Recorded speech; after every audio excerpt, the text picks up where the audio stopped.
Hello and welcome to the Gestalt IT Rundown for today, November the 30th. We are very excited to be back with you after the Thanksgiving break. We've got a lot of great things headed your way. So a lot of great news that's been coming out over the last couple of weeks. We did take the week off for Thanksgiving. Obviously, we had a lot of turkey that we had to do. My name is Tom Hollingsworth. I am your host, and joining me is the biggest turkey in storage, Mr. Stephen Foskett. Stephen, welcome back to the show. It's great to be here. Welcome back to the show yourself. I know it feels like for the last couple of months, Stephen and I have been trading back and forth. You know, we've had a lot of great co-hosts that have helped fill in for us, but we're closing out the year strong. We've got a lot of things that we want to talk to you on this National Computer Security Day. It's something near and dear to our hearts, and we do actually have a couple of computer security stories coming your way. But we really want to kick off with a little bit of news about money, because that's what everybody loves to talk about. If you think back to the glory days of 2016, you probably remember that there was this little acquisition that happened. Somebody named Dell bought a company called EMC, I think it was. And in return, they also got a company called VMware. Yeah, that happened. At the time, there was this really interesting thing that happened with some of VMware's stock. Like there was this stock trade that kind of happened for a tracking stock or something like that. If you're not a finance person, you don't care about it. But you know who are finance people? The stockholders. And 6 years later, Dell Technologies is now going to be settling a lawsuit for $1 billion with those shareholders over the value of that trading. The issues stem from the way that tracking stock was issued to VMware shareholders, and then how Dell basically purchased that tracking stock with their own shares. Now, according to the shareholders, Dell might have undervalued that purchase by a few $billion compared to the market value of those shares. Dell Technologies was asked for comment, and of course they didn't have one other than, yes, we have reached a settlement, and that's pretty much it. Of course, the specifics of this deal do need to be approved by the court before anybody gets paid. Stephen, did Dell get a deal all those years ago, or are they going to have to pay it back with interest now? Dell got a deal all those years ago, and even paying it back now is still a deal. Michael Dell is kind of impressive, you know what I mean? I mean, the guy, he can pull these deals together and make all sorts of crazy stuff happen, and frankly, that tracking stock was a pretty crazy thing anyway. I guess, you know, people went for it at the time, and now here we are years later with people realizing, hey, he just underpaid us. So, okay. I mean, honestly, it's a financial thing. I think the big takeaway from this, though, is that it kind of puts the whole Dell, EMC, VMware, tracking stock, going public, going private, all that stuff that we talked about on the rundown for quite a long time, puts all that stuff behind us, because essentially, assuming that this gets approved by the Delaware courts, it's the end of the discussion. And I think that it will be. Essentially, Dell is giving them $1 billion to go away. And the financial analysts that I follow and pay attention to tell me that, frankly, this ends up looking like a pretty good deal for Dell, a decent deal for Dell's shareholders, and enough to make this whole thing vanish. So once again, Mr. Dell, you've done it. You've managed to turn lemons into lemonade, I guess, with another $1 billion. Hey, Tom, you know mainframes aren't dead, right? Well, at least they're not for IBM, which is a company I know that you love to talk about. The computing titan filed a lawsuit against Micro Focus, alleging that the company reverse engineered Big Blue's software to create a competitor in the space. Micro Focus had been in a partnership with IBM to develop software to run on ZOS, but, per the complaint, took advantage of this insider knowledge to create a competing program called Micro Focus Enterprise Server. Both software suites are designed to function as middleware for transaction processing systems, which are still pretty common with mainframes. Micro Focus Enterprise Server has been available for about 20 years now, which does raise some questions about what this could mean if IBM wins in court. Tom, what's going on with mainframes in 2022? The fact they still exist is kind of impressive, although don't talk to your insurance company, because they'll probably tell you that they love their mainframe. They have to have it because nobody's figured out how to port that code base yet. IBM has been making a lot of hay recently about the way that they're transforming the way that they do business. And just like the last buggy whip manufacturer, they are still heavily leveraging the amount of revenue that they get from these old mainframe systems. You don't make money on mainframes anymore. I'm sorry, you just don't. What you make money on is the software that runs on mainframes, especially if you're the only person that provides it. And that's basically what IBM is saying here is they have kind of it's a middleware system that sits on top of a mainframe and interfaces with these old devices, these old platforms that allow you to do things like transaction processing. Yeah, basically, like most of the world still uses transaction processing on a mainframe. If you thought porting your code from an enterprise on-prem data center into the cloud was hard, try dragging it from the 1970s all the way up. And that's kind of what IBM is trying to do, is they're trying to create these bridges that would allow that to happen. So naturally, there's a lot of money to be made in that. And Micro Focus said, hey, we'd like to make some money too. Here's where it gets into the really messy part. How much access did Micro Focus have into IBM's development program? And how much did they borrow to build their own product, which competes with IBM? Now, we've covered a couple of lawsuits just like this on the rundown just this year. One company that's had a very comfortable seat in the market for a long time is alleging that an upstart that had people that used to be involved with them stole things. And as we found out over the last couple of months, providing examples of code doesn't exactly absolve you of crimes or prove that you're a good coder. Let's be fair, like what, 85% of code is just copied off of Stack Overflow anyway? Leave your hateful comments down below, by the way. But realistically speaking, there's only so many ways that you can access a device driver or write things to a database. And so IBM is going to have to go into a court full of people who are not software engineers and prove that Micro Focus lifted all of this code with the intent to put it into their own product. Now, the question is, when did Micro Focus Enterprise servers start borrowing the code? If they only started borrowing it in the last couple of years, that's going to be a hard case to prove. But if IBM can actually trace this back and find out that Micro Focus has been stealing code out of their system for over a decade, that's going to be a slam dunk for them. We're going to keep an eye on the story, but obviously compared to everything else that happens in tech, it's probably not going to be as big of a deal. I expect that we're probably going to see a settlement pretty soon. Somebody's going to pay some money. Some software is probably going to get taken off the market, or there's going to be like big disclaimers on it. That's just kind of how these things usually go. Stephen, there were a couple of curious stories that appeared right around the Thanksgiving holiday that seemed to indicate that Micron is both reducing their NAND and DRAM production as well as ramping it up. It's almost like Schrodinger himself wrote this.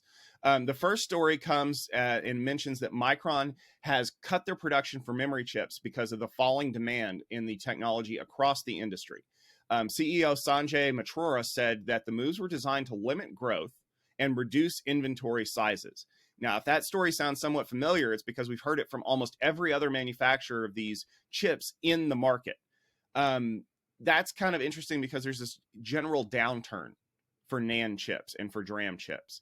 However, there was a different news article that came out, and it said that Micron is accelerating the delivery of their 1-beta DRAM chips. These are focused on smartphones. And that acceleration means that Micron is going to start ramping up production for commercial implementation of this product line. And that's going to happen almost a year before any of their other competitors. So, Stephen, are we a little bit confused about what Micron's really looking to do here?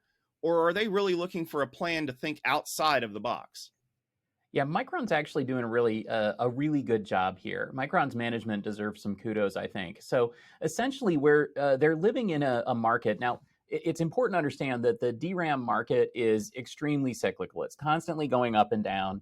And Micron, of all companies, knows this. I mean, they've lived through this their entire time that they've existed. And even though they've tried to diversify, and they have diversified into some other areas, DRAM, dynamic RAM memory, really is the bellwether for Micron's success or failure. They're maybe not the biggest producer of memory chips anymore, but they are one of the most important. And I think that what's happening here is the company is trying to keep up with another market cyclical trend. The cyclical trend, by the way, is ugly.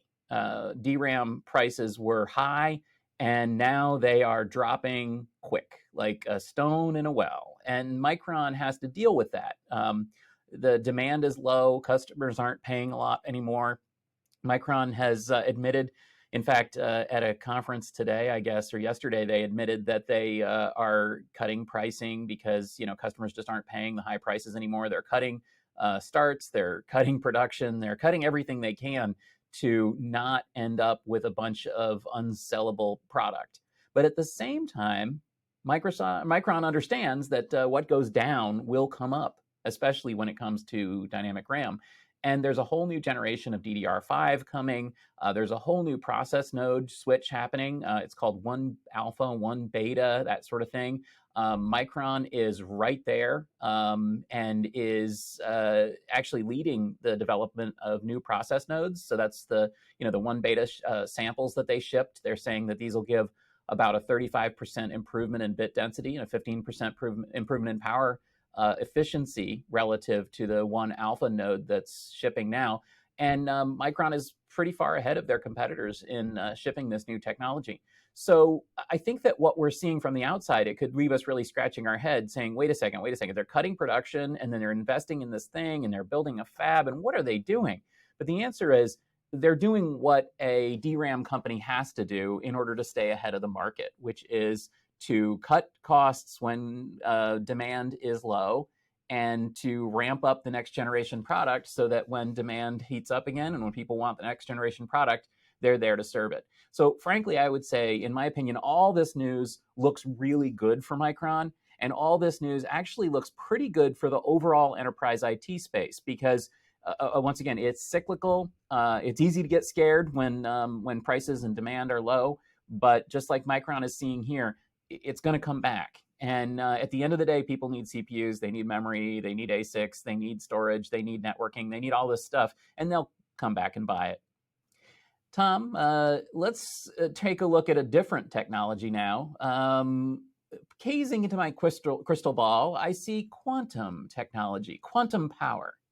During SC22 this week, Dell released a blueprint for a traditional IT server infrastructure that allows for the integration of quantum computing with traditional computing. The idea is that an organization that uses a traditional server infrastructure would deliver the results from quantum calculations from technologies powered by IonQ. Dell's goal is to take complex calculations like these that are being run on GPUs and offload some of these things to quantum before returning the results back in a traditional system. The hope is that by integrating these two technologies, Dell can provide value by letting quantum computer do what it does best and leaving the rest to more traditional computing systems. This sounds pretty smart. What do you think, Tom? So I think Dell's finally figured out how to unlock the value of a quantum computer. So the short version, for those of you out there who haven't watched my Conversations episode on quantum computing, quantum computers look at all possible states of a problem and give you probabilities to their solution. That's why they're really good at things like factoring extremely large numbers, because they just know all the solutions to the problem all at once. The problem is that they're not very good at doing what we would consider mundane tasks. So a traditional computer can still do those kinds of things very quickly. But like factoring a cryptographic key, it's almost impossible. But if you run something on a quantum computer that it's not designed to do, it takes forever. And quantum computers are expensive, mostly because they require a ridiculous amount of power. They require a ridiculous amount of wind-up time because you basically have to cool them with liquid nitrogen to even get them going. So what Dell is effectively saying is, instead of trying to figure out how best to utilize a quantum computer, why don't we let the system figure out what a quantum computer is really good at? So by creating this interface, you can let the traditional computing architecture just kind of churn away at things. And when it hits a problem that a quantum computer would be best suited for, it can effectively farm it out over there. Now, by creating architectures that are large like this, what you can do is you can batch those jobs for the quantum computer. So if you're going to have to ramp this thing up and get it ready to go, you want to feed it work as much as possible to take advantage of the state that you had to put it in. And so by basically creating this batch job where IonQ can say, okay, we've got these 18 things that we have to do, then we run them all, we create the results, and we send it back so that the system that's waiting can do all the processing. Then it can do what it does best, which is go, oh, here are some results, and I think they should look like this, and this is what the result is. That gives better leverage to traditional existing architectures, but also allows quantum computers to really focus on their value proposition. And I think that that's going to make it more likely for people to consider using them, because right now, when you hit one of these hard problems, as pointed out in the article, your solution is to just break it down and spread it across a whole bunch of GPUs. Well, GPUs are still more like traditional CPUs than they are quantum computing chips, which means while they may be able to be doing really good things in parallel, they're still going to say, for this data point, here's an output, as opposed to for a given data input, here are all the possibilities that could potentially be it. And I have a very high confidence level that it's this. And that means that you're not going to be able to use the traditional GPUs to solve those larger problems. And that's where this value comes into play. So I'm kind of excited to see if any companies are willing to pick this up and run with it. And hopefully Dell can make a little bit of money off of it through that partnership. Tom, of course, there's a big thing happening the week after Thanksgiving here in the US, and that is Amazon Web Services reInvent Conference. Now, this is one of the largest tech conferences around, and from the photos, it looks like it's pretty well attended, taking over most of the Vegas Strip. Also, frankly, there's a lot of news coming out. And in fact, since the conference is going on right now, it's a little hard to keep up with all the news that's coming. In fact, just to give you a taste, I want to roll through some of the things that I'm keeping an eye out that we're really kind of not going to have time to talk about today. So some of the things that I've noticed, so we've got AWS Glue 4.0 and Glue for Ray in preview. We've got new general purpose compute optimized and memory optimized EC2 instances with higher packet processing performance. We've got C7GN, R7IZ, HPC 7G, INF2 instances. We've got Marketplace for containers supporting direct deployment on EKS. We've got a new HPC 6 ID EC2 instance type that is optimized for HPC. We've got AWS Supply Chain, which allows you to mitigate risks in your supply chain, new management tools there as well. We've got CloudWatch, Internet Monitor. We've got GA of AWS local zones in Buenos Aires, Copenhagen, Helsinki, and Muscat. We've got AWS Verified Access, which is a VPN-less secure network access. We've got VPC Lattice, AWS KMS External Key Source, or XKS, AWS Inspector with Lambda function vulnerabilities, AWS verified permissions. And of course, in storage, we've got failover clusters for Amazon S3 multi-region access points. We've got EFS elastic throughput, Redshift supporting AWS backup, and AWS automated failback for disaster recovery. Really just a ton of stuff being announced. And frankly, we could spend months digging into all these announcements because basically AWS does everything. But let's focus in on a couple of things. You're right. I mean, that was an exhaustive list, and it's basically Christmas for anybody who works on AWS. But you did mention HPC, and one of the big announcements is around that because Graviton 3E is finally here. What does that mean? It's a CPU that's designed to accelerate floating point and vector math. Boy, that sounds exciting, doesn't it? Maybe not for you, but if you run an HPC cluster, you are really excited because that's exactly what they've been wanting. They want a CPU architecture that accelerates those areas, which are where they spend a lot of their time working on. The custom unit is going to be aimed at those HPC clusters. And the idea is they want to eke out every last little drop of performance for anyone running life sciences workloads or modeling software.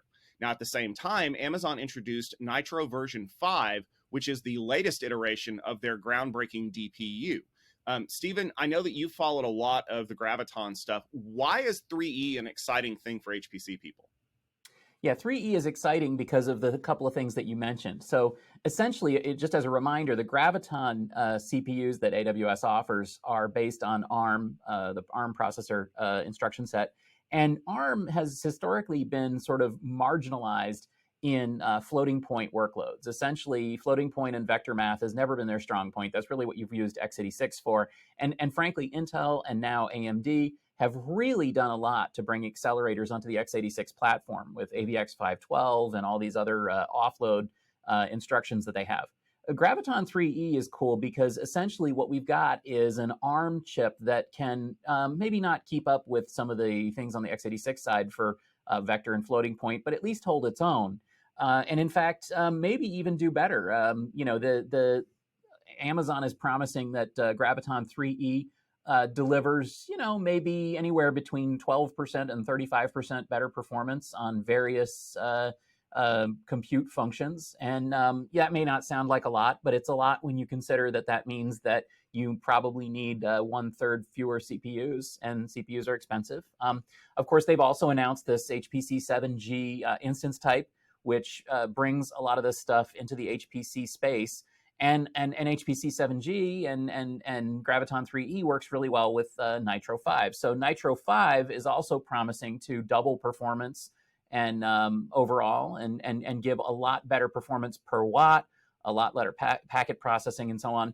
Nitro 5, I'll remind you, is the latest generation in the AWS Nitro family, which is the sort of the prototypical DPU. So if you think about DPUs and offload cards, which are now finding their way into enterprise computing and all sorts of things, well, all of this comes with Nitro, and frankly, Amazon is continuing to invest in Nitro and continuing to do more with it.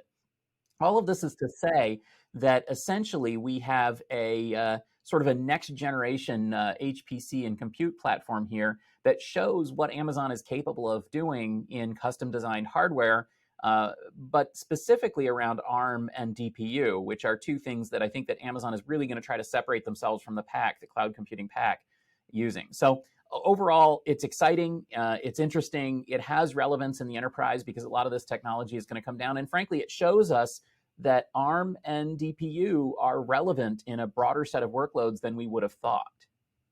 Also, I will say, don't sleep on that DPU announcement, because if you actually go back, Amazon's been building platforms and software applications to run on these things for the last several years.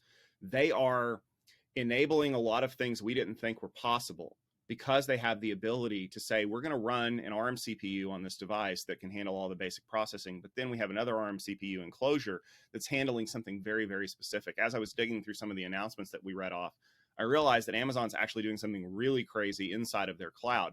And I was going to write a little bit more about that and share it with the community later. But if you think back to the way things looked even just 10 years ago, the things that Amazon's going to do with these GPUs, with Nitro specifically, we would have never thought possible. And so that's why I think it's so exciting to see them revving so many of these products as we go along, because they've got talented people building good applications that leverage that value. Now, the downside is that if you start writing things that require Nitro, it makes it pretty sticky that you have to stay in Amazon. So I'm kind of curious to see how many people adopt this when you've got, you know, multi-cloud, super cloud type stuff going on over here with the desire to make it go as fast as possible. So Tom, one of the other things though that's really interesting to consider is, so obviously Amazon Web Services is perhaps the leading public cloud. It's also, frankly, leading the way on many technologies, like you just mentioned here with DPUs, like I was talking about with ARM. And of course, as my exhaustive list of rattling things off tells you, Amazon is really trying to appeal to customers all across the spectrum. So not just, you know, your traditional cloud native applications or microservices, Lambda functions, EKS, that kind of thing. Amazon wants to be the cloud for everyone. And of course, who can blame them? Honestly, Google and others, Oracle, have done a really nice job of bringing enterprise features to their cloud. And that was traditional Microsoft's Azure's stance. But there's one thing that holds back all of these clouds, and that is digital data sovereignty. So we live in an increasingly digital world. And in fact, we have seen some recent fines over GDPR violations. We've seen some serious concerns about data in the cloud. And Amazon is really focusing on this at AWS as well. They announced a new digital sovereignty pledge this week at AWS. The goal is to build out controls and features in AWS that provide ways for customers to have full control over their data and how it's handled and secured. And this is specifically international customers, so people outside Seattle and outside the US. The pledge is a statement that AWS is going to provide existing tools and develop new ones to ensure that companies are in compliance with laws regulating to how data is transported and used. Specifically, of course, in the European Union, but also all around the world, there are controls and concerns about data locality. What does this mean to you, Tom? This, I think, has a lot of relevance for many customers and the whole IT space. It does. And this is something that we've kind of, we've heard rumblings about this whole data sovereignty idea for, years, and it's almost a punchline at this point. I mean, if you're going to do business in Germany, you have to have a very strong data sovereignty pledge. You have to know where that data is at all times, where it's been, where it's being stored, how it's being transmitted, because the Germans have taken this bold step forward to say, we want our customers, our clients, our citizens to have full control over that data at all times, because they believe, and have believed for years, that even if data just passes through somewhere else, what is the likelihood that it could potentially be intercepted, that it could be, modified, stolen, what have you? And now that Amazon is, obviously they've always had a global viewpoint, but as the globe is starting to realize that this is an important thing, Amazon has to do something, right? If you don't have a data sovereignty plan, then that's a non-starter for most people. And so what this digital sovereignty pledge is saying is, hey, we do have tools now that can provide you with some of this, but we're going to be developing tools down the road soon, which will help you address some of these other issues. Little things like, is your data encrypted at rest? Is it encrypted in flight? Like, do you know? Can you find the answer quickly? Can you find the answer quickly if a regulator is staring over your shoulder, breathing down the back of your neck? That's where the value is for companies like Amazon. And I'm sure that, some companies have implemented tools like this. And if they haven't, Amazon's going to force them to, because what ultimately happens is it's not necessarily whether or not that you know the answer, it's how quickly can you get a definitive answer on that. Because when it comes to things like GDPR fines, or, now in the US, we have CCPA and a bunch of other things, you have to be able to produce that information. Where did that data go? How long did it loiter wherever it was? Was it encrypted while it was there? Can I ensure that the data never goes here? And that's super important, because if you have a regulatory policy that says, and I'm just going to throw this out here because I know it is one, this data can never go to China for any reason whatsoever. It can't even go through there, let alone stay there. If you find out that it did, that's a problem. And you have to be able to document that, and you have to prove what happened. And honestly, if the rule says it can't ever go there and it does, who's at fault? Are you at fault because you didn't have control of the data? Or is the cloud provider at fault because, oh, hey, there's spare capacity over there at 3 a.m. We'll just send it over there for a few hours until it can come back.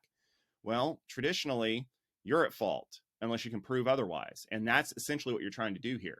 By giving customers full control over where their data lies, you're effectively saying, I am giving you the ability to control your own destiny. But more importantly for Amazon, I'm going to be able to charge you more. Because if you're going to tell me that your data can never go to these places, that sounds an awful lot like you need a specific tier that allows you to say it will never go to these inexpensive instances, which means you're going to either have to pay more in storage costs, more in transport costs, because everything's encrypted now, or you're going to have to lock yourself into an offering that we say, your data will never go outside of this particular area. Like if you only want your data to be stored inside the EU, great, you need the EU tier or something like that. I think Amazon is rolling this out to assuage fears, but I think they're also setting the stage to provide service differentiation for customers that comes with a little bit of an increased price tag. One more thing that I would add here, Tom, and I think that it's important to, well, I'm not trying to take away from Amazon here when I say this, but it's important to understand that this is a pledge. This is not a legal contract, a commitment, or even a set of technologies and tools that allow you to do this. This is a pledge that says that Amazon understands digital sovereignty and that Amazon is committed to making this happen for customers. I applaud them for that. But I don't want people to sort of run off half-cocked and say, oh, wow, okay, the Amazon's got this thing covered. They really don't. That's not what they're saying. What they're saying is, we understand it's a problem.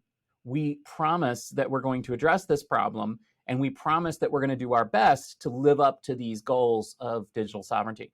That is not the same thing as offering a real solution. And frankly, for the time being, many companies in many different countries may be looking at this and saying, I appreciate the pledge, but I'm still not going to do it until you've got the tools. Yeah, I think that that's an important point to think about is, a pledge is only as good as the piece of paper that it's written on. And if the lawyers haven't looked at it, it's not worth much at all.